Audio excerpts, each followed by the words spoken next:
So ఈరోజు ఈజీగా సింపుల్గా అయితే నిమ్మకాయ పులిహోర అయితే వేస్తున్నాను. ఆల్రెడీ ఎప్పుడైనా ఫెస్టివల్ టైమ్స్ అయితే వేస్తాను.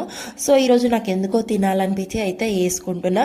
సో ఫస్ట్ ఆయిల్ హీట్ అయినాక జీలకర్ర, ఆవాలు, మినప్పప్పు అండ్ శనగపప్పు వేసుకున్నాక కొంచెం ఎండుమిర్చి ఇంకా పచ్చిమిర్చి, కరివేపాకు అనేది యాడ్ చేసుకొని కొంచెం బ్రౌనిష్ కలర్ వచ్చేంత వరకు వేయించుకోవాలి. వేయించుకున్నాక కొంచెం సాల్ట్ ఇంకా పసుపు, ఇంగువ అయితే వేసుకోండి. సో టేస్ట్ అనేది నెక్స్ట్ లెవెల్ ఉంటుంది. వేసుకున్నాక ఇదంతా మంచిగా వేగినాక సో స్టవ్ ఆఫ్ చేసుకొని నిమ్మకాయ రసం అనేది యాడ్ చేసుకోండి. ఒక 5 minutes పాటు ఇదనేది ఒక సైడ్గా పెట్టుకున్న తర్వాత వేడి అన్నంలో ఇదైతే మిక్స్ చేసుకోండి. మంచిగా మిక్స్ చేసుకోవాలి. మిక్స్ చేసుకున్నాక అంతే అయిపోయింది. నిమ్మకాయ పులిహోర అయితే చాలా బాగుంటుంది.